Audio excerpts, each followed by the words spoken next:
Amen. Merci beaucoup. Pouvez vous rasseoir. Gloire à Dieu.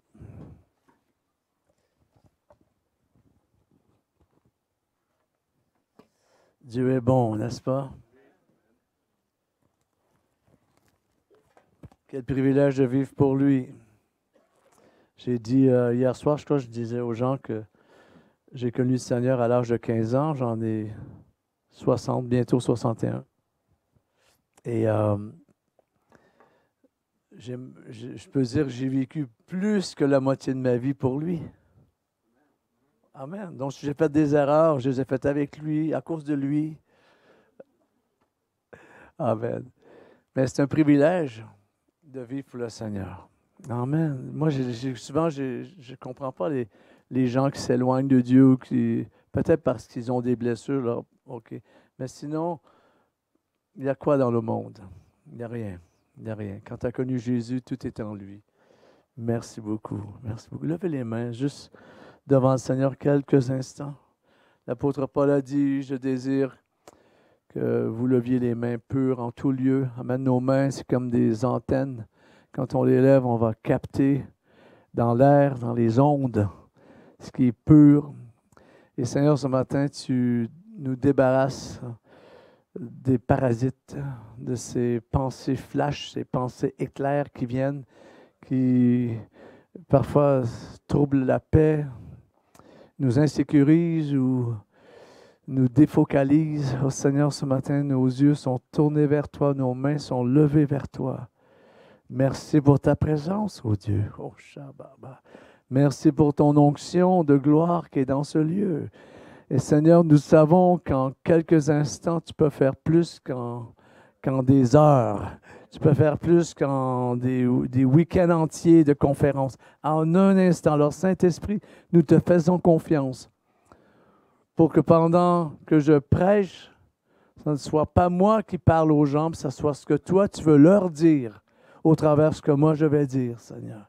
Je veux que ce soit ton message qui soit communiqué, qui soit imparti. Oh Dieu d'amour, pour ta gloire, Seigneur. Merci pour ce lieu, merci pour cette ville, merci pour ce pays.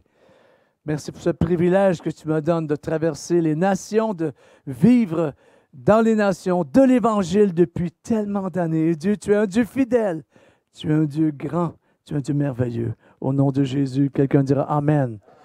Amen, amen. Oh Dieu. J'avais envie de vous partager pendant quelques instants ce matin sur la préparation d'un miracle. Il y a beaucoup de miracles surprenants dans la Bible, des miracles surprises où Dieu, du milieu de nulle part, va faire quelque chose pour son peuple et ça peut être même inattendu. Mais en général, Dieu nous donne des instructions. Jésus nous donne des instructions. Le Nouveau Testament, dans les épîtres de Paul, on reçoit des instructions. Un miracle, ça se prépare. Dis à ton voisin, un miracle, ça se prépare. À moins que vous n'en ayez pas besoin, mais disons que vous en avez besoin. Amen. Même si votre voisin a besoin de rien, dites-lui quand même. Hein? C'est comme il y avait Oral Roberts, quelqu'un m'a raconté que Oral Roberts, c'est un homme de Dieu qui avait un ministère fort de guérison, que Oral Roberts disait, on a tous besoin d'être guéris quelque part, comme on est tous malades quelque part. Tu sais, c'est comme... Alors, même si ce n'est pas physique, ça peut être ailleurs, on a tous besoin d'être guéris quelque part. Alors, on a besoin d'un miracle, mais un miracle, ça se prépare. J'aimerais vous dire que tous les miracles sont faciles, tous les miracles sont simples. Non, il y a des miracles qui sont compliqués. Il y a des miracles qui sont compliqués parce que pour que Dieu les produise, pour qu'ils se produisent dans votre vie, ça va affecter d'autres personnes, ça va inclure du monde dans le processus de guérison, par exemple, le processus de restauration. Et les choses, ça ne peut pas juste comme ça être retourné et c'est fait. Ça peut être oui au sens du cœur de Dieu, de l'amour de Dieu, voire même du pardon, c'est fait, c'est réglé, réconciliation. Mais les effets dans le temps peuvent prendre du temps. Donc, il y a des miracles qui vont prendre quelque temps. Des saisons peut-être. Certains peut-être des années. Moi, je suis dans un temps de ma vie, là, j'ai 3 choses devant Dieu que j'ai besoin de miracles. Et bon, ben, je remercie le Seigneur, c'est pas vraiment l'argent, parce que c'est pas le premier de mes trucs, mais, euh, mais des choses dans ma vie, ben, c'est pas que j'ai vraiment besoin absolument de miracles, mais c'est quelque chose dans ma vie qui doit être redressé, qui doit changer. Je travaille là-dessus avec mon Dieu. Quelqu'un dit Amen ici, hein? Je travaille là-dessus. Il y avait un homme de Dieu, lui, il avait écrit dans son livre, il y en avait je crois, 13, puis il y en avait, quand il nous racontait, c'était quoi? C'est les 13 choses, il y en avait, je crois, enlevé 2, il en avait gardé 11, il dit, les 2 autres, c'est personnel. Il dit, les autres, je vais vous les dire, pour vous instruire. Mais il y a des choses comme ça sur lesquelles je travaille. Donc, juste pour venir ici aux miracles, les miracles, ça se prépare. Il y a des miracles faciles dont il ne nous est pas demandé beaucoup pour les recevoir. Par exemple, on voit c'est dans Jacques, Jacques 5, 4. Si quelqu'un est malade, 5, 14? Oui, 5, 14. Si quelqu'un est malade, qu'il appelle les anciens de l'Église. Le club de l'âge d'or. Vous savez, les gens qui se promènent avec des grabataires, non. Attention, je vais avoir 61 ans bientôt. Je suis rentré dans le club de l'âge d'or. Moi, il y a des restaurants où je peux aller manger au Québec et je peux avoir 10% d'escompte parce que j'ai plus de 60 ans. Oh, la belle vie, hein? Mon ami dit ici, je vais déménager au Québec. Amen. Déménage l'hiver à moins 25. Ça va? Ou tu embarques dans ta voiture, tu as intérêt à avoir des sièges chauffants parce que, oh, il fait froid. C'est pour ça, moi, l'hiver, Dieu m'appelle toujours dans le sud, dans les Antilles. L'hiver, moi, j'ai l'appel des Antilles l'hiver. Et l'onction m'attend là-bas. Mais je blague un peu, mais il dit que les anciens, qu'il appelle les anciens. Il y a là, dans cette forme de guérison, de réponse, Dieu a déjà pourvu. Ça ne nous demande pas personnellement d'avoir beaucoup de foi et de faire des choses extraordinaires. Il s'agit juste d'obéir aux Écritures. Qu'il appelle les anciens. Ils vont prier pour lui, le oindre d'huile.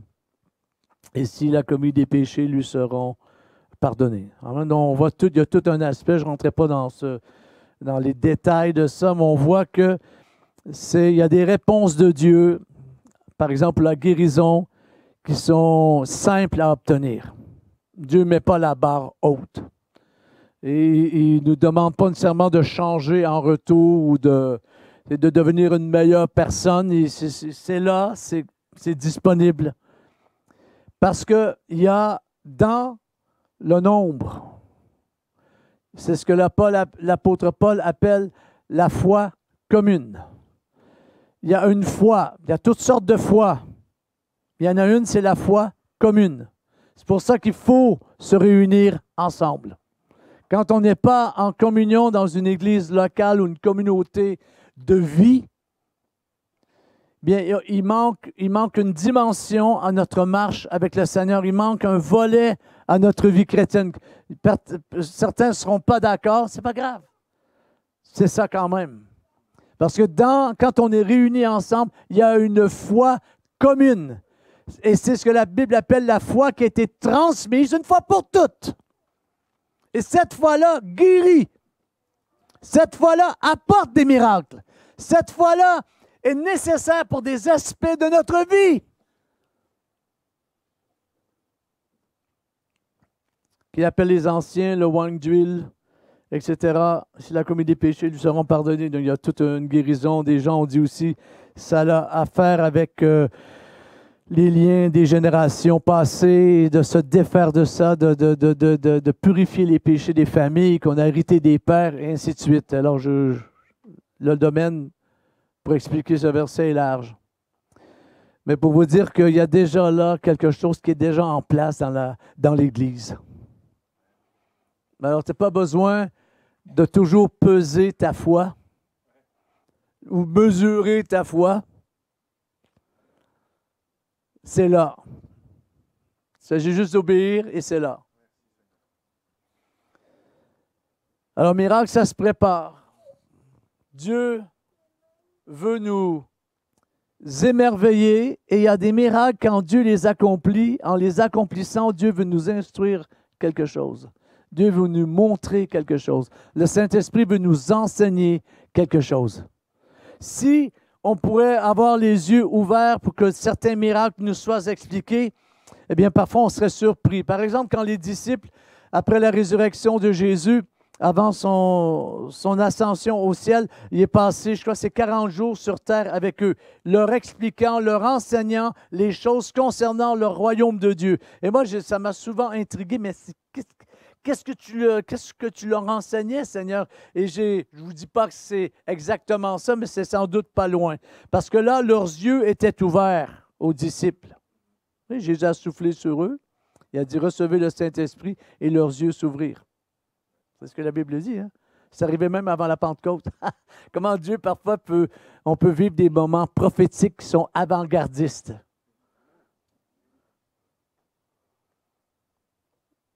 Oh, il y avait un réveil là-bas. Oh, tu vas visiter le réveil, tu t'aperçois que la même chose était déjà là, se produisait déjà, mais ce n'était pas vu, ce n'était pas connu. Le feu n'était pas encore répandu. Pour revenir ici aux disciples, les disciples ont sans doute dû demander à Jésus, mais comment tu fais ça, ces miracles-là? Comment ça arrive, une guérison? Comment ça s'opère? Puisqu'il leur enseignait, il leur expliquait.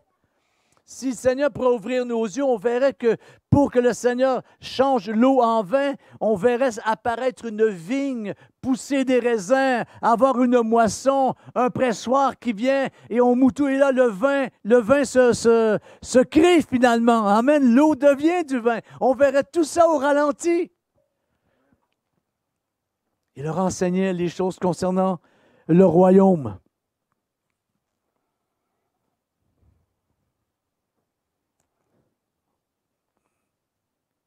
La réponse est ici, elle est dans l'air. Et tu peux la saisir aujourd'hui. Tu peux la prendre. Trop de gens se font de la pression inutile à toujours se regarder dans le miroir pour se mesurer, se peser, se regarder. Moi, je vois ça, je vois des femmes, je ne vous dirai pas laquelle, mais j'en vois, ils font comme ça. Dans le miroir.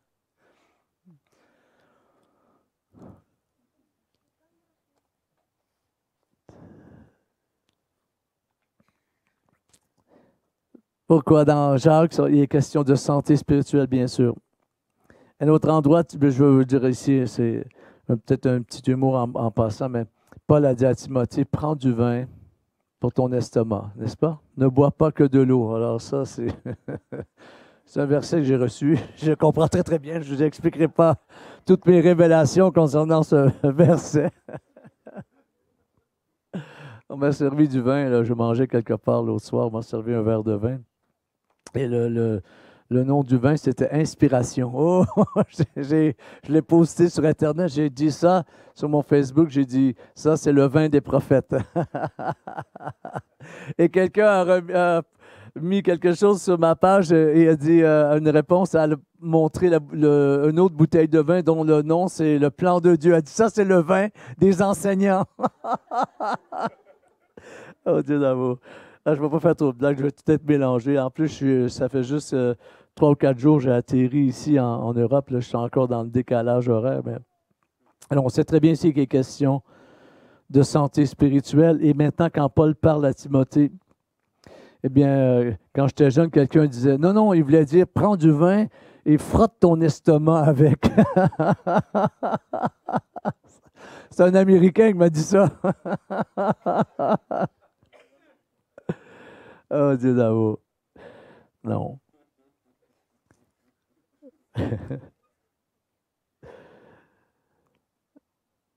Moi, j'ai réalisé depuis quelque temps que depuis que j'ai changé certaines habitudes alimentaires, je suis plus en santé. Parce qu'après des années à voyager dans les nations, à être parti des mois par année, dans les avions, les hôtels, ou dormir chez les gens, et ainsi de suite, et manger à gauche, à droite. Vous savez, quand vous êtes un ministère itinérant, et que les gens, j'apprécie ici, on me met à l'hôtel, mais on pourrait me mettre chez des gens, ça serait bien aussi. Mais tu sais, quand tu vas dormir chez les gens te font dormir dans le lit que eux veulent que tu dormes dedans. Parfois, il y a des surprises. Il y a des surprises parfois. Et ils te font manger, ça surtout, ils te font manger les repas qu'eux aiment. Oh Dieu. Et bon, avec les années, j'avais vraiment développé, j'avais vraiment besoin d'être restauré dans ma santé. Et dans ce cas-là, j'ai commencé à boire du vin. Une autre blague ici. Mais non, mais je me suis aperçu que quand j'ai fait attention à certaines choses, ça m'a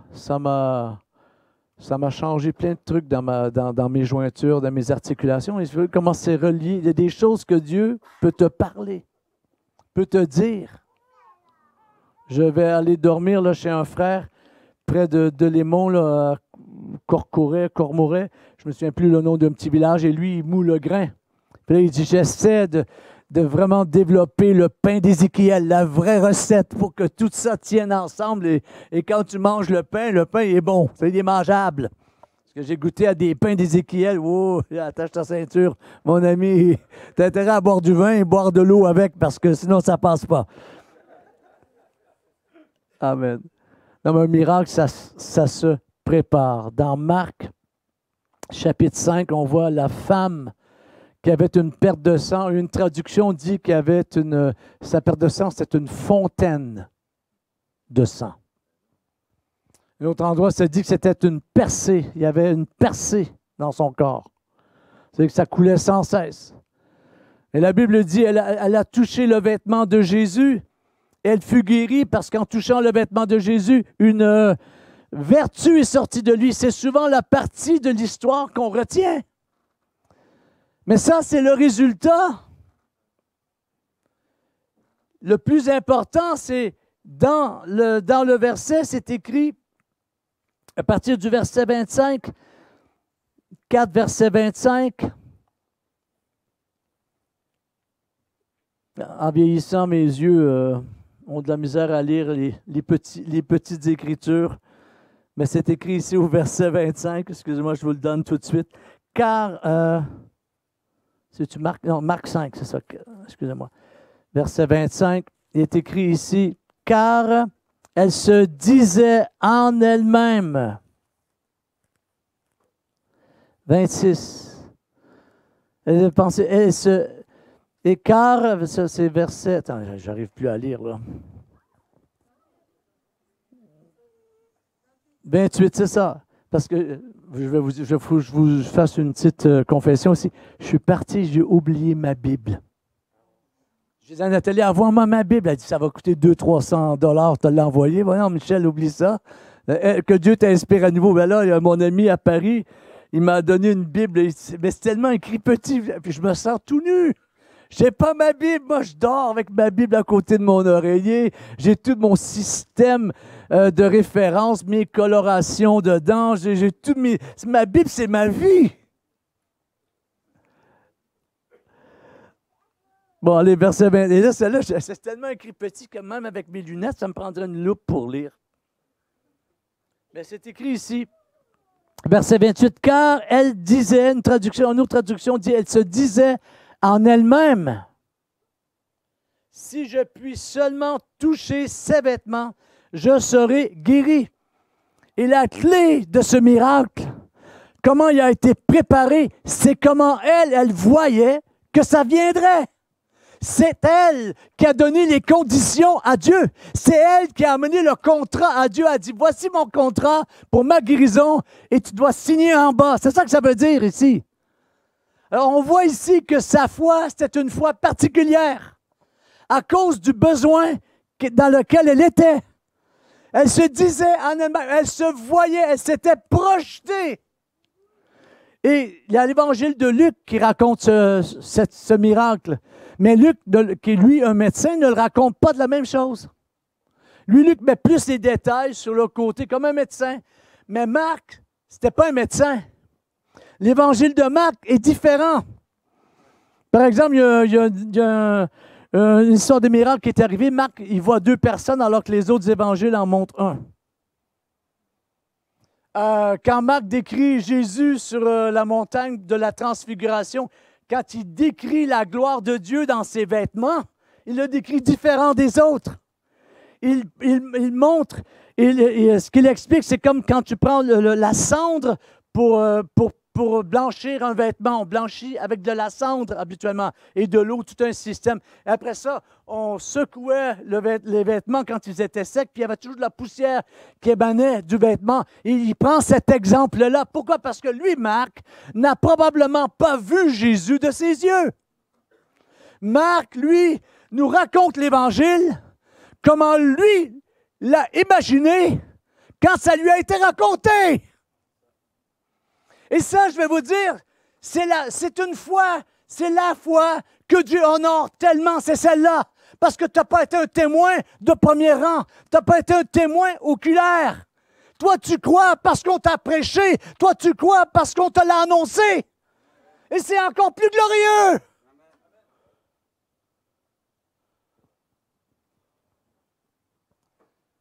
Et lui, Marc, il s'est imaginé. Quand il a écouté, il y en a qui disent c'est Pierre qui aurait raconté l'histoire de Jésus et Marc aurait écrit à cause de ça. Et lui, Marc, il nous la raconte, c'est ça, c'est la vérité, mais il y a des choses, il semble, des théologiens disent, il les exagère. Il est hors norme, c'est pas un évangile, on va dire, orthodoxe. C'est comme si Marc, lui, s'en fout. Il raconte selon son inspiration. Oh, alléluia! Et vous savez quoi? La foi qui marche beaucoup, c'est quand votre foi, elle est inspirée. Ouh, Dieu là. Ma grand-mère, je me souviens, j'étais jeune, ma grand-mère, c'était l'hiver. Et elle avait lu dans la Bible le miracle que quand le Seigneur gardait le niveau d'huile dans le vase, identique, ça avait été avec Élie.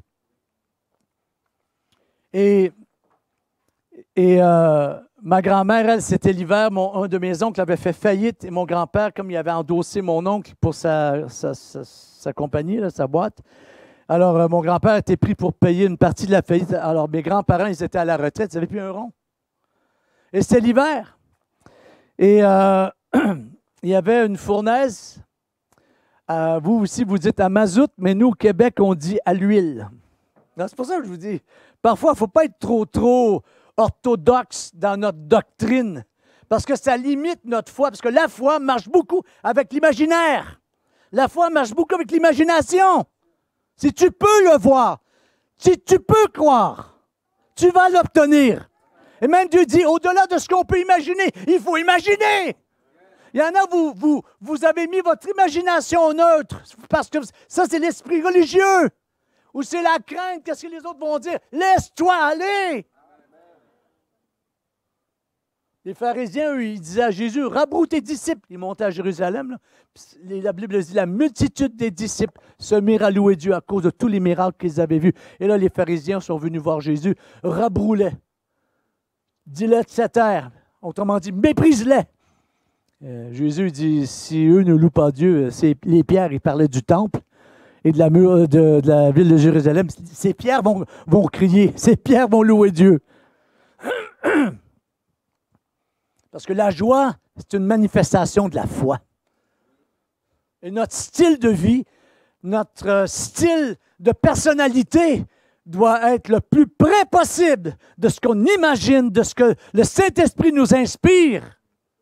C'est ce que T.L. Osborne appelait un style de vie prophétique, un style de vie du Saint-Esprit. Le Saint-Esprit ne nous rend pas chacun les uns comme les autres, il nous rend chacun différents les uns des autres. Dieu, vous pensez que Dieu, il y a une facette de Dieu, Dieu a une multivariété, infinie variété de facettes de Dieu. Vous pensez que Dieu a 2 yeux, vous? Allez voir dans l'Apocalypse, il y en a 7. Même un endroit, on dirait qu'il y a 2 têtes. Oh, quelle sorte de Dieu que c'est ça! C'est au niveau de l'imagination, c'est un symbole. Elle se disait en elle-même. C'est elle qui a vu à l'avance comment son miracle se produirait. Pourquoi? Parce que c'est comme elle était. C'est de la manière dont elle était. Elle se mettait vraie devant Dieu.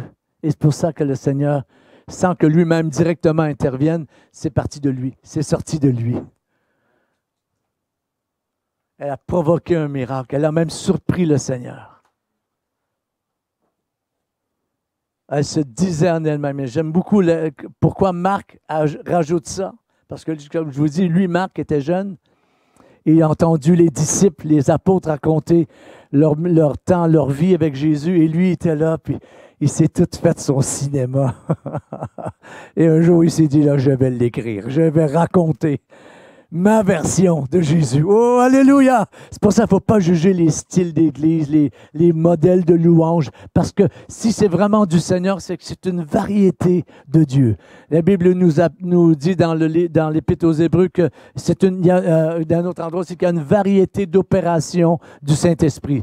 Il y a une variété de dons. Et à un autre endroit, c'est écrit qu'il y a une variété de ministères. Moi, je croyais qu'il y en avait 9. Je crois qu'il y avait 9 dons, 9 ministères. Non, il y en a une variété.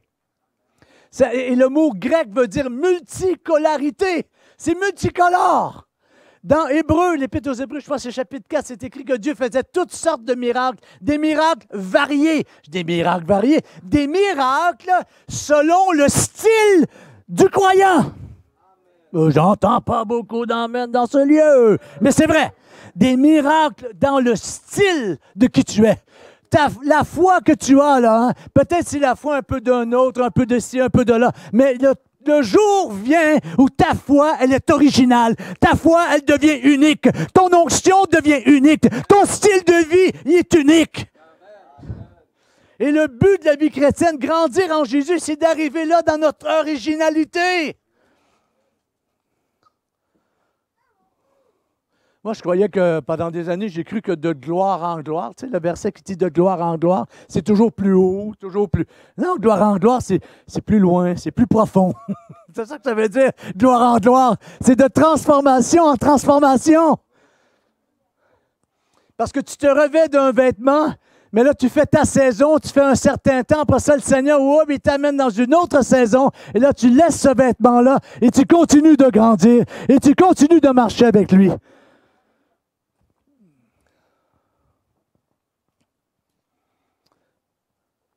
Parce qu'il y a deux bases ou deux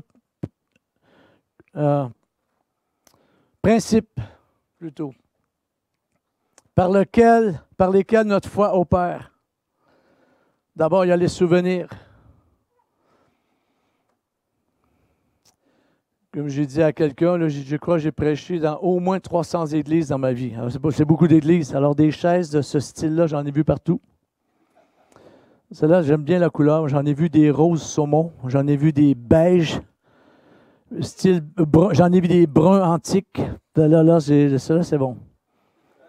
C'est bien. Il y a même des églises, j'arrivais pour prêcher, la couleur des chaises me donnait la dépression avant même de monter sur le podium. Je dis, « Ah, Seigneur, aide-moi là. »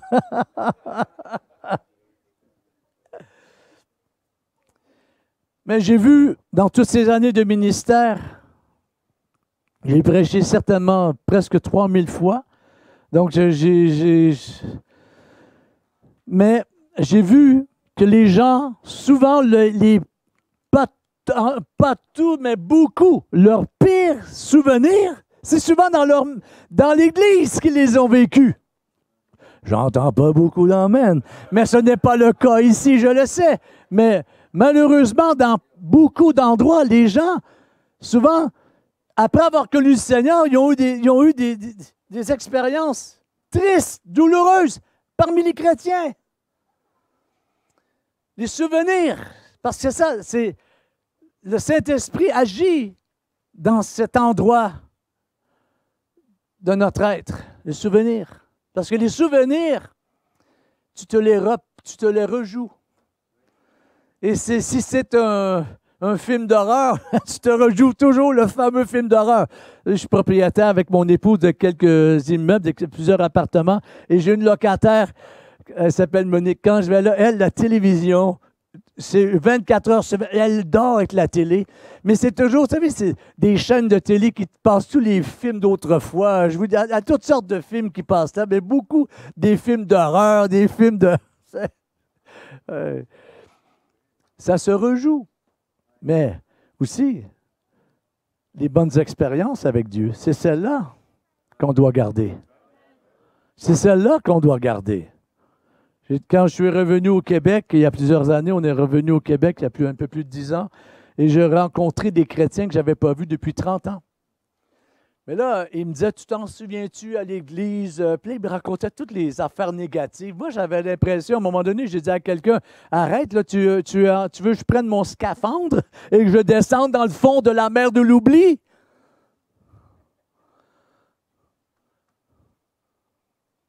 Je vois quelqu'un un jour, et tout ça, je l'embrasse, mon frère, ça fait longtemps que je ne t'ai pas vu. Mais après ça, mon épouse a dit, bien, Michel, tu sais pas ce qu'il t'a fait, lui, tu sais pas ce qu'il nous a fait. J'avais oublié. Mais c'est bon d'oublier. Et même, vous savez quoi? Le psychologique de l'humain a une faculté d'oublier. Et c'est bon d'oublier. Et c'est bon d'être entouré de gens quand ils vous rappellent des choses, ils vous rappellent des bonnes choses. Oui, ils vous l'appellent en version revisitée, en version refaite, remasterisée. Hein? Où il n'y a plus de parasites dans la bande parce qu'à force de la faire jouer la cassette, ils l'ont restauré l'image. Alors, les souvenirs, c'est bon parce que Dieu, tout le temps de l'Ancien Testament, il dit « Souvenez-vous, souvenez-vous ». Et même c'est bon dans nos relations pour notre foi, d'avoir des relations avec des gens qui ont un bon arrière-plan de l'Évangile. Moi, quand j'étais jeune, je m'assoyais, je les appelais les vieux chrétiens, alors. Je me souviens, j'avais peut-être 35 ans, j'avais dit à quelqu'un « Oh, toi, t'es un vieux chrétien. » Il m'a dit hey, « Qu'est-ce que tu dis là, toi? » J'ai 60 ans, je suis un vieux chrétien. Mais je m'assoyais avec des gens qui avaient, on parle en 78, 78, 79, on parle de gens qui avaient peut-être 40 ans de vie chrétienne. Donc, eux, ça veut dire dans les années 30, 40, avaient connu l'évangélisation du Québec avec les persécutions. Ils avaient vu le début du mouvement évangélique qui prenait son essor dans le Québec. Et ils me racontaient les miracles, comment les églises s'implantaient, comment les gens se convertissaient. Moi, j'étais là. Hey, je me faisais mon film. Comme Marc, moi, je me faisais mon évangile. Moi, ça me jouait mon évangile. Je vais le produire, ma version de Jésus, moi aussi. Et là, je me dis, oh, wow. Puis là, ou bien, je regardais des téléévangélistes. J'étais jeune, puis là, je les voyais à la télévision. Et là, ben, je m'imaginais un jour, moi aussi, je serais peut-être pas un téléévangéliste, mais un preacher, tu sais, à l'américaine et dans les nations. Oh, je me voyais donc, je me voyais sur des plateformes en train de prêcher. Bon, j'avoue que ce que j'ai vu en vision à l'époque n'est pas tout encore accompli. Je dois être humble et vous le dire. Que l'escalier pour monter sur la plateforme, je pensais qu'il y avait une marche. Non, il y a beaucoup de marches à monter.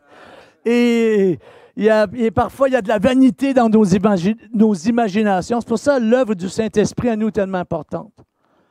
Parce que c'est ce qui fait que vous allez lire votre passé d'une manière selon Dieu.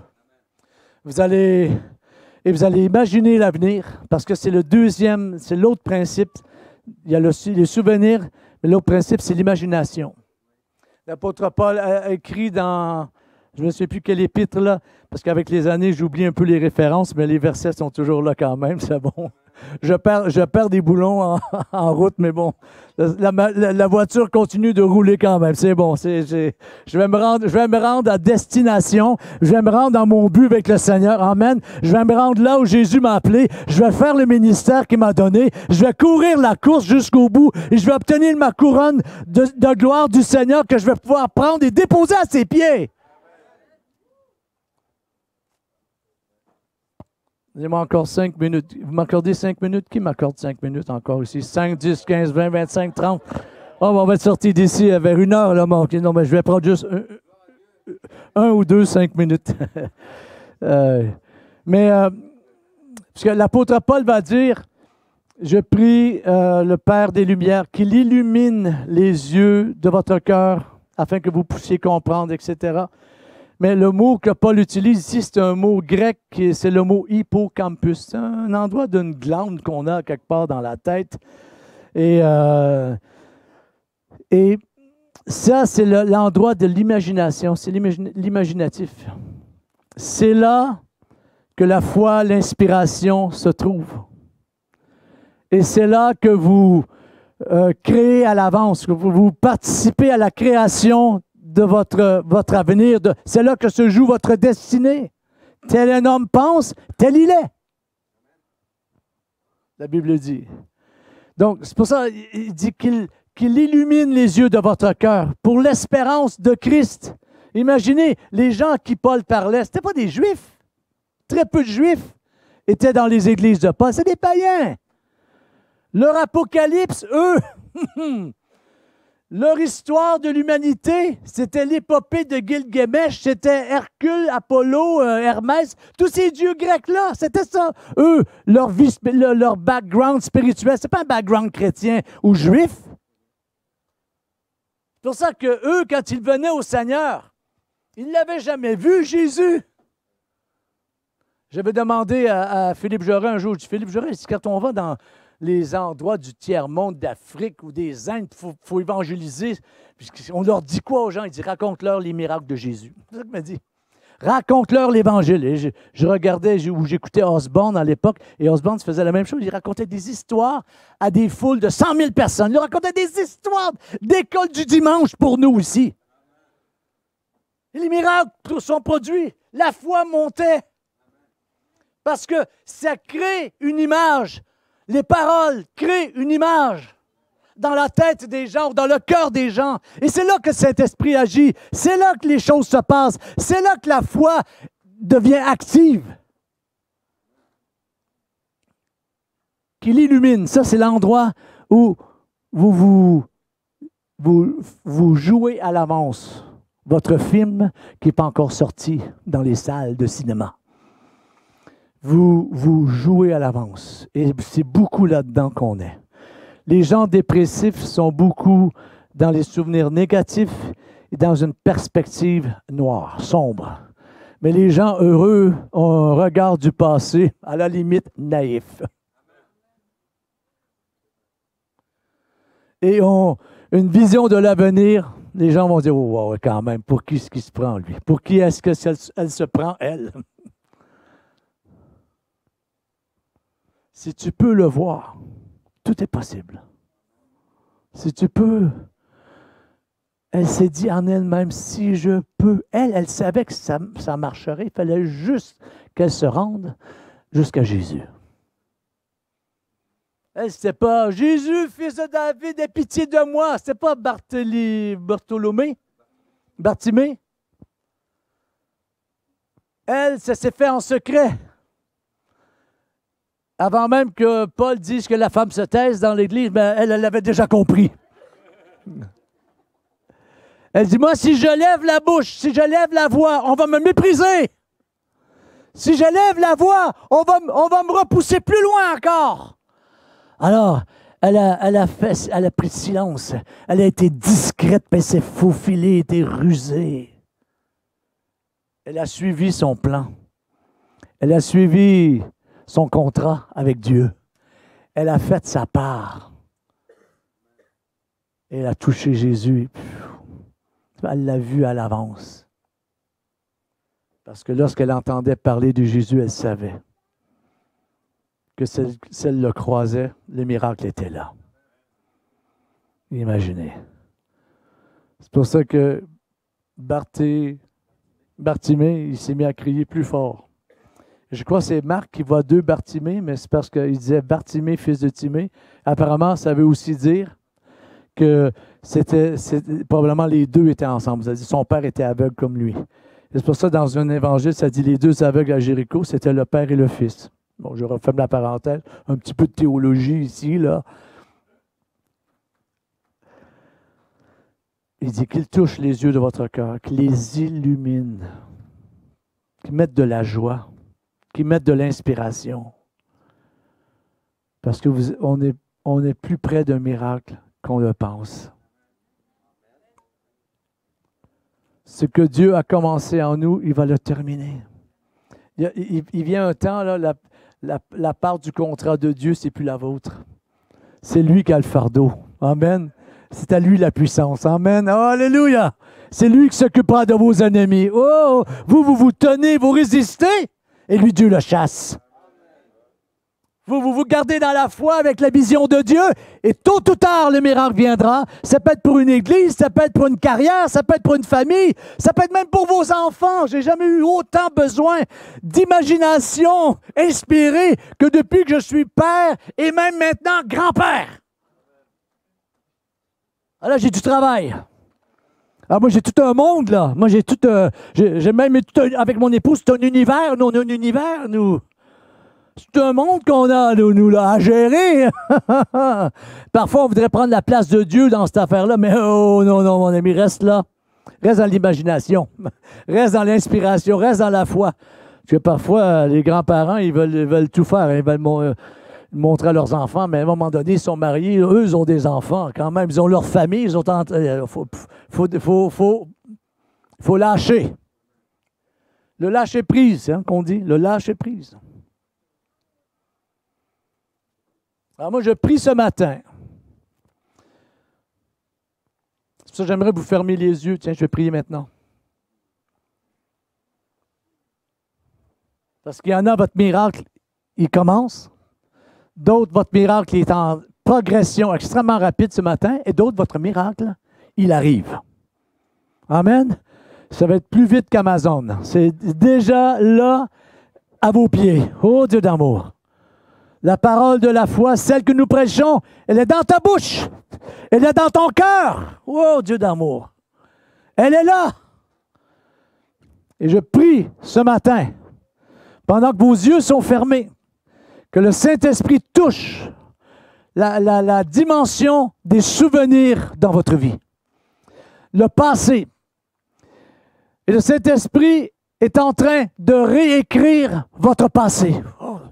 Il est en train de changer votre lecture de vous-même, votre lecture de votre expérience, de votre histoire, que ce soit de famille, de votre vie personnelle ou de votre carrière ou même de votre ministère.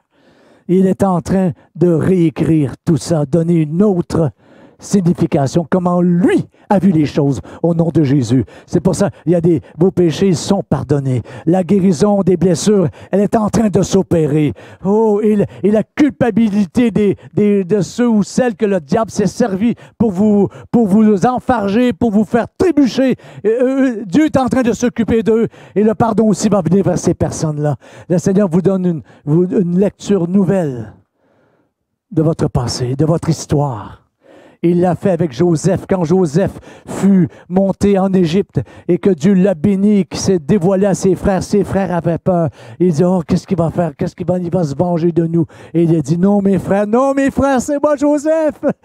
Dieu m'a envoyé au-devant de vous pour vous préparer, pour que dans la famine, il vous soit pourvu tout ce que vous aurez besoin. Allez raconter à mon père toute ma gloire ici en Égypte. Vous savez, Joseph avait eu sa relecture de son histoire.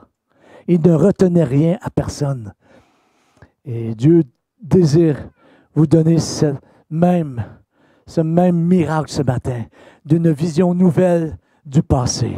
Et maintenant, le Saint-Esprit veut aussi toucher les yeux de nos cœurs, les yeux de votre cœur, et vous inspirer d'une inspiration bonne, d'une inspiration joyeuse, d'une inspiration qui vous produit de la foi, de l'expectative, des attentes nouvelles. Oh, alléluia! Une nouvelle vision de votre avenir qui vous fait même voir les autres différents. Oh, Dieu d'amour! Il vous donne la perspective de Dieu concernant les autres. Et même, oh Dieu d'amour, et l'endroit du miracle de cette dame est un endroit que j'appelle, moi, géoprophétique. C'est-à-dire, géographiquement parlant, c'était un endroit de propulsion de destinée. Oh, on parle de l'histoire de cette femme dont on ne connaît pas le nom 2000 ans après. Oh, Dieu d'amour! Et cette histoire a inspiré des milliers, multitudes de prédicateurs et touché le cœur d'une multitude de croyants. Oh, hallelujah! Oh, hallelujah! Torabasha, tarabashaya. Oh, hallelujah! Oh, hallelujah! Oh, Ramdia Rabashaya, ya, ya, ya. Oh, alléluia.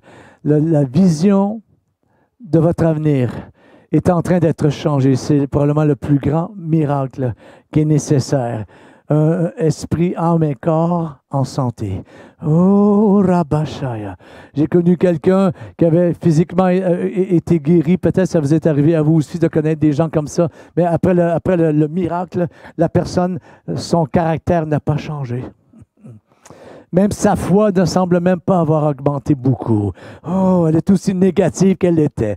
Pessimiste. Oh, Korabashaya. Pourtant, elle a vécu un miracle. Pourtant, Dieu s'est servi d'elle comme un témoignage. Et comment est-ce qu'on a besoin d'être restauré? Au nom de Jésus. Levez les mains maintenant vers le Seigneur. Oh, si les musiciens doivent s'approcher, qu'ils se sentent libres. Amen. Je vais terminer juste dans quelques instants. Et maintenant, je prie, je tends ma main aussi vers tous ceux et celles qui nous regardent par sur les réseaux sociaux. Là où vous êtes, dans votre maison, dans votre salon, là où vous êtes, avec votre portable, maintenant l'Esprit de Dieu vient vers vous. Oh Dieu! Le Saint-Esprit vous touche. Le Saint-Esprit est en train de vous restaurer, est en train de vous donner une nouvelle lecture de votre passé et une vision nouvelle concernant votre avenir. Oh, Rabashaya, les yeux de votre cœur sont en train d'être illuminés, d'être éclairés. Votre objectif se définit avec plus de détails que jamais. Oh, Rabashaya, votre foi va fonctionner, opérer d'une manière encore plus simple que jamais. Le Saint-Esprit est en train de vous donner une compréhension des situations, une compréhension des événements. Oh, il vous donne la paix, peu importe ce que les médias disent, peu importe ce que la belle famille va vous dire, peu importe ce que les voisins disent, il vous donne une expectative. Oh, Rabashaya, imperturbable, inébranlable. Oh, j'entends pas beaucoup d'amen ici. Oh, alléluia, alléluia, parce que, c'est ma conclusion ici. Quand l'apôtre Paul parle de l'illumination des yeux du cœur dans, je crois que c'est dans le même livre ou dans le même épître, un endroit, Paul va employer un langage, mais qui s'adresse plutôt à des constructeurs ou à des concepteurs ou même des architectes. C'est-à-dire que pour beaucoup, dans la réalité, c'est tout ce qu'on rêve est linéaire. Mais Dieu veut donner de la forme, il veut donner des dimensions nouvelles, il veut donner pour être capable de toucher, amen, pour être capable de, oh, alléluia. Et c'est ça que Dieu est en train de faire, il veut donner de la palpabilité à vos rêves, oh, alléluia. Il veut déjà vous donner, déjà dans le naturel, un avant-goût, amen, oh, alléluia. Et le prophète, son serviteur, est allé voir, il a dit, plusieurs fois, il n'y avait rien, après ça, il revient, il dit, oui, il y a un nuage au loin, comme la paume de la main d'un homme, oh, alléluia. Et là, la tempête s'en venait. Là, la pluie s'en venait. Oh, Dieu d'amour et Dieu est en train. Ce matin, j'annonce, je déclare un signe prophétique, un événement prophétique. Oh, quelque chose qui va se produire. Oh, Kalabashaya, la main de celui qui vous retient une bénédiction, qui vous retient la promotion, qui vous retient une prospérité ou une bénédiction particulière est en train d'être relâchée au nom de Jésus. Au nom de Jésus. Et sa bouche était pour dire non, et de sa bouche va sortir oui. Oh, alléluia. Je le veux. Oh, Dieu d'amour. Oh, Dieu d'amour. Oh, Dieu d'amour. Oh, Dieu d'amour. Le Seigneur est en train de donner une forme, une matérialisation de votre vision. Oh, dans les relations autour de vous. Oh, C'est en train de prendre forme au nom de Jésus. Comme dans la vallée d'Ézéchiel, les ossements, tout est en train de se recréer. Tout est en train de prendre vie. Et là, l'Esprit de Dieu va être soufflé, va être envoyé. Amen, oh Dieu d'amour. Et là, ça sera une armée. Ça sera un soldat qui se tiendra debout, que Dieu utilisera pour sa gloire. Au nom de Jésus. Oh, rabababacha. Tenons-nous debout, là. Tenons-nous debout, les mains vers le ciel. Et ouvrons la bouche. Et entrons avec des actions de grâce. Entrons avec de la louange. Oh, charabababa. Ouh, chatarabababa. Oui, je crois en toi. Oh oui, je crois. Tu es le Dieu de miracles. Tu es le Dieu des miracles, oui. Oh. Oui, je crois en toi. Oh oui. Oui, je crois en toi. Amen, dites-le. Tu es le Dieu. De miracles. Oh, le Dieu des miracles, c'est toi. Oui, je crois en toi. Tu es mon Dieu. Oui, je crois en toi. Tu es mon Dieu des miracles. Tu es le Dieu de miracles. Oh, mon Dieu des miracles, ouais. Ouh, oh, oh, oh. Oui, je crois en toi. Tu es le Dieu de miracles. Oh, oui, tu es le Dieu. Oh, je te loue.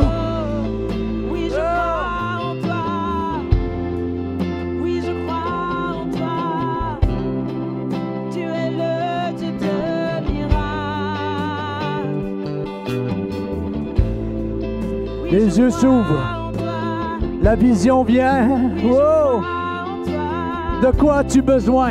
Tu es le Dieu de miracles. Qu'est-ce que ça prend? Oui, je crois, Ouh, Seigneur. oh. Oui, je crois en toi. Oui, je crois en toi.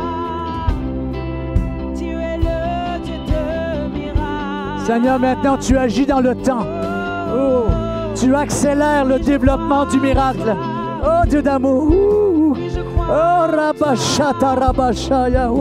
Tu es le Dieu de miracles. Je sens que Dieu est en train de toucher le temps. Oui, je crois en toi. Josué et Israël étaient dans la guerre, dans la bataille. Tu es le Dieu. Et le problème, c'est pas qu'ils n'étaient pas capables de vaincre l'ennemi, il leur manquait du temps.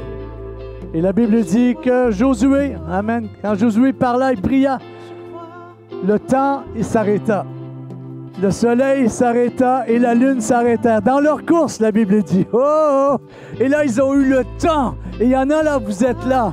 Vous avez tout ce qui est nécessaire. Vous êtes là, tout est... Mais c'est le temps, il vous manque quelque chose. Maintenant, je veux déclarer, le temps devient prophétique. Oh, le temps, comme tout à l'heure, on a déclaré que le géographique est prophétique. Maintenant, nous déclarons que le temps est prophétique. Ce qui devrait prendre 1 an va prendre 6 mois. Ce qui devrait prendre 6 mois va prendre quelques jours, voire quelques heures. Au nom de Jésus, au nom de Jésus. La Bible dit, avant même que tu aies fini de parler, je t'aurai répondu. Avant même que tu aies fini de prier, je dirai, c'est fait. Ô Dieu d'amour, c'est la parole de la foi que nous prêchons. La parole est près de toi, et dans ton cœur, elle est dans ta bouche. Oh, Rabashaya. Et j'aimerais que devant Dieu, pendant que tu es dans la présence de Dieu, que tu déclares, que tu envoies la parole, amen, dans l'air, dans l'atmosphère. Oh, alléluia. Que tu l'envoies dans l'ambiance, que tu l'envoies là, amen. Au nom de Jésus, au nom de Jésus, ce que tu as besoin, ce dont tu rêves, ce dont tu aspires. Oh, Shandalaba. Peut-être une parole que tu n'as jamais dit avec ta bouche parce que tu étais gêné, parce que tu t'es dit qu'est-ce que les gens vont dire. Mais là, tu es devant ton Seigneur. Libère cette parole devant ton Dieu. Oh, alléluia. Oh, si seulement je peux toucher son vêtement. Déjà, il le savait. Le contrat était au pied de Dieu. Le contrat était sur la table du Seigneur. Oh, alléluia. Oh, Rabba Shandarabashaya. Et Dieu a honoré la foi et Dieu honore ta foi cet après-midi ici. Oh, Dieu d'amour. Ouh, Chatarabababa. Parle, décrète. C'est peut-être pas pour toi, c'est peut-être pour tes enfants. C'est peut-être pour quelqu'un. C'est peut-être pour le ministère dans lequel tu es en train de grandir dans cette église. C'est peut-être un plan d'avenir. Oh, Shanababashaya. Ouh. Tiens la main de ton voisin, parce que la Bible dit qu'il faut s'accorder. Amen. Accorde-toi ici avec quelqu'un, là. Et tu dis à la personne à côté de toi, quand tu vas être tellement béni, là, il va falloir que tu m'en donnes un peu, parce qu'on est deux dans cette affaire-là. Hein? Amen. Oh, Jésus. Ouh. Amen. Bénis la personne à côté de toi. Accorde-toi que la personne dit, mon frère, ma soeur, qu'il te soit fait selon ton cœur, qu'il te soit fait selon tes désirs, qu'il te soit fait selon ta foi. Oh, je m'accorde avec toi pour la bénédiction. Amen. Pour l'explosion. Oh, alléluia. Je m'accorde avec toi pour des visions nouvelles. Oh, pour une vision nouvelle. Ouh, surnaturelle. Oh, Rabashaya. Oh. Pour des visions nouvelles, surnaturelles. Oh, Rabababababa. Un miracle, ça se prépare. Tu prépares un miracle. Ça se travaille. Oh. Et nous croyons en toi. Pour ta gloire, pour ta gloire, Oh, pour ta gloire. pour ta gloire, un miracle pour ta gloire, Des miracles pour ta gloire. Pour ta gloire. pour l'honneur de ton nom. En l'honneur de ton nom. Oh, afin d'inspirer un plus grand nombre, Afin d'inspirer un plus grand nombre. oh, afin que tous voient que Dieu est grand dans ma vie. Tu es grand dans ma vie. Oh, Oh, Jésus. oh, Oui, je crois en toi. fais de moi quelqu'un d'inspirant. En toi.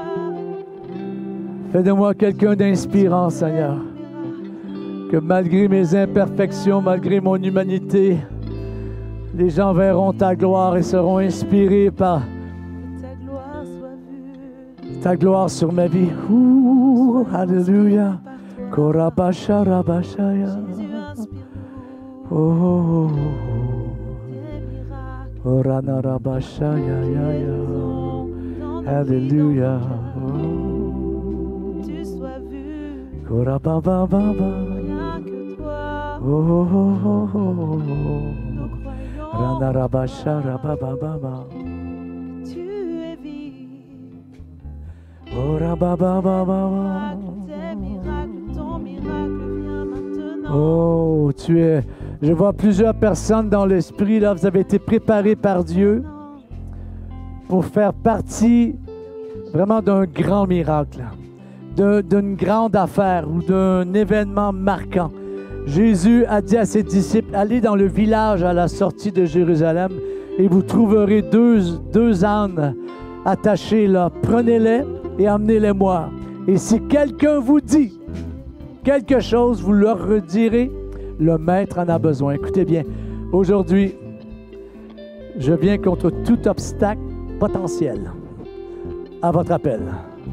Toute opposition possible à votre appel. Mais le maître en a besoin. Amen. Si ça arrive, vous direz, dites-moi, mon maître a besoin de moi. Amen. Le maître a besoin. Le maître a besoin de mon don. Le maître a besoin de ma foi. Le maître a besoin de mon zèle. Le maître a besoin de mon ministère. Oh, Dieu d'amour, le maître en a besoin.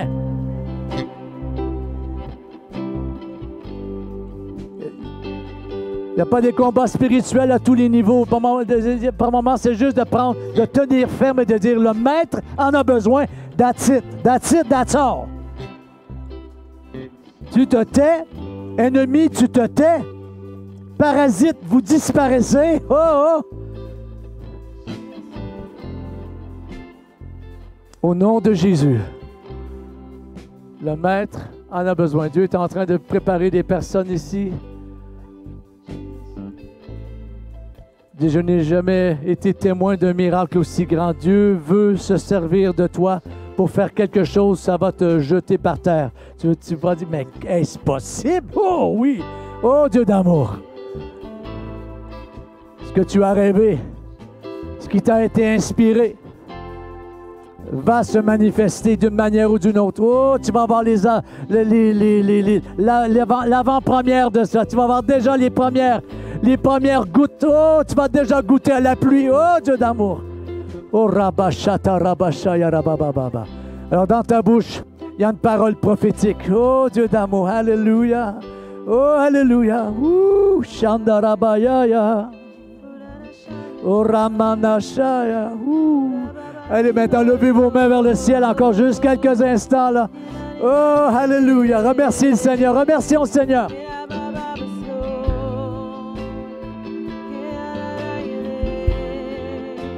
C'est là. C'est là. C'est là. Amen. Alléluia. Oh. Ouh. Ta foi, elle est boostée ce matin. Ta vision est renouvelée. Oh. Ouh. Ton audace, wow, wow. Oh, rabashata rabababa. Comme un cheval sauvage. Oh, shatarabashaya. Oh, shandarabaya. Oh. Oh, comme un aigle qui s'élève et qui monte. Oh, randarabaya. Oh.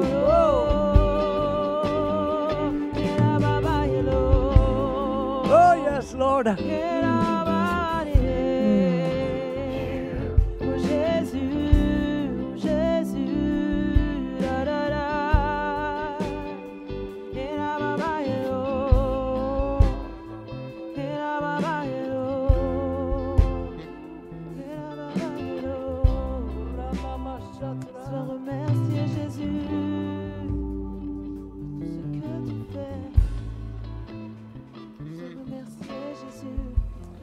Oh Dieu d'amour, oh Rabashaya. Alléluia pour tout ce que tu fais. Seigneur, je te remercie pour ce message, cette exhortation. Je sais, Dieu, il y aura un temps où tu permettras, Seigneur, qu'on ait vraiment un temps prophétique ici dans cette église. Mais Seigneur, on l'a eu hier soir pour l'équipe. Mais Seigneur, je te remercie. C'est un lieu prophétique. L'appel pour ce lieu est plus grand que la dimension de ce lieu. Oh, Rabashaya. L'appel sur ce peuple est plus grand que le nombre d'années de la vie de chaque individu. Oh, Ramashaya. Et Seigneur, ce plan a commencé avant même que l'on ait connu ce lieu, que l'on était connu. Ce plan a commencé avant même que nos parents se soient rencontrés et que l'on a été conçus. Oh, alléluia. Ce plan vient de ton cœur. Ce plan vient de toute éternité. Oh, alléluia. Oh, alléluia. Oh, Seigneur, nous sommes au bénéfice de l'appel. Nous sommes au bénéfice de ton œuvre. Nous te remercions, Seigneur. Te donnons la gloire. Merci de faire du bien à mes frères et sœurs dans ce lieu. S'il y a quelqu'un ici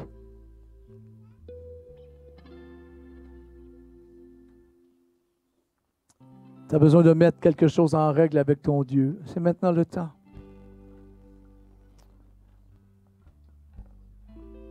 Jésus l'a dit, je le veux, sois pur. Je le veux, sois purifié. Je le veux, sois guéri. Je le veux. Je te pardonne. Le fait que tu es ici ce matin dans la maison de Dieu, c'est la preuve que tu n'es pas un rebelle. C'est la preuve que le Seigneur veut activer son plan pour ta vie. Il veut donner un sens à tout ça. Oh! Peut-être aussi c'est quelqu'un qui a déjà connu le Seigneur. Peut-être c'est quelqu'un qui boite. Peut-être justement tes souvenirs et ton imagination là, ont besoin vraiment d'être visités ce matin. Le Seigneur va te donner une espérance et un avenir nouveau, la Bible dit. Amen. Il veut te donner une espérance et un avenir nouveau. Il veut t'utiliser. Quand Dieu pense à toi, il voit des choses extraordinaires. Ce n'est pas un petit accessoire de côté. C'est une partie importante du plan de Dieu. Jésus est mort pour toi. Jésus a donné sa vie pour toi. Il a mis l'Église sur terre, dans laquelle tu viens pour grandir et t'épanouir. Alors, je prie maintenant pour la restauration, le pardon, la restauration des cœurs, des âmes, des vies. Ceux qui entendent ma voix, ceux qui me regardent aussi. Amen. Pour vous, que Dieu maintenant vous visite là où vous êtes, que les choses s'alignent, se mettent en règle. Oh! Et je te dis ce matin, ça ne prendra pas des mois, des années pour que le Seigneur te ramène dans le centre de sa volonté. Il le fait maintenant. Il le fait maintenant. Oh, tu te relèves comme un homme nouveau. Tu te relèves comme une femme nouvelle. Oh,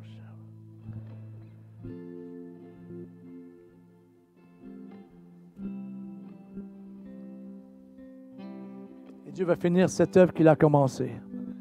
Jésus a répondu à deux de ses disciples, qu'importe pour vous, si je veux, Jean va rester vivant jusqu'à ce que je revienne, que vous n'ayez pas de vos affaires. Et le Seigneur est en train de dire ici à des personnes, il est en train de dire, ce n'est pas des affaires de personne, c'est entre moi et toi. C'est mon plan pour toi, c'est ma vie pour toi, c'est ma destinée pour toi. Et les opinions des autres, Dieu n'en a rien à faire. Amen. Oh, il te justifie. C'est lui qui t'a appelé, c'est lui qui t'a mis là, et c'est lui qui t'envoie. Oh, alléluia. Amen. Au nom de Jésus. Quelqu'un dit amen encore? Amen. Merci beaucoup. Merci, Pasteur Christopher. Amen. Et Sabine, merci toute l'équipe. Que Dieu vous bénisse. Merci. Alléluia. Merci beaucoup, prophète Michel. Merci tellement de nous avoir dirigés. J'avais encore juste